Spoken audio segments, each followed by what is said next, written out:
நான் இளைஞனாக வாக்குக்கு பணம் கொடுக்காமல் அனைத்து இந்திய அண்ணா திராவிட முன்னேற்ற கழகத்தின் சார்பாக நேர்மையான தேர்தல் நடைபெற வேண்டும் என்று கூறிதான் இந்த தேர்தலை களமிறங்கினேன்.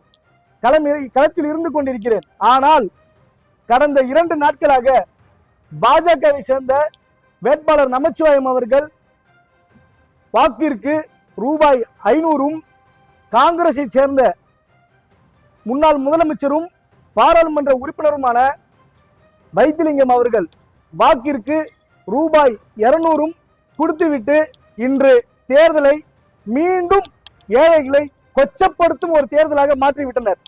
நான் திரும்ப சொல்றேங்க, இந்த தேர்தல் என்றது நேர்மையாக நடைபெற வேண்டிய ஒரு தேர்தல்.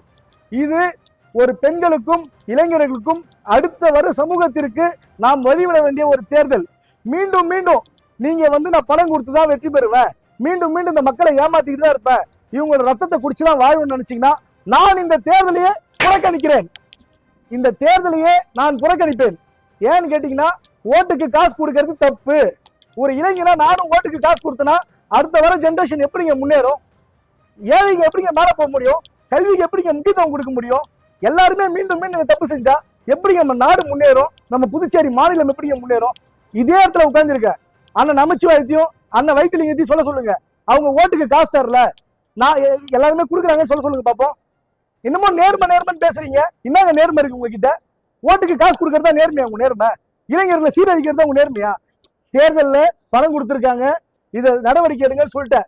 மாவட்ட கலெக்டர் எந்த ஒரு நடவடிக்கை எடுத்த மாதிரி இல்லை. எனக்கு புதுச்சேரியில நடக்கின்ற தேர்தல் அதிகாரி மீது நம்பிக்கை இல்லை.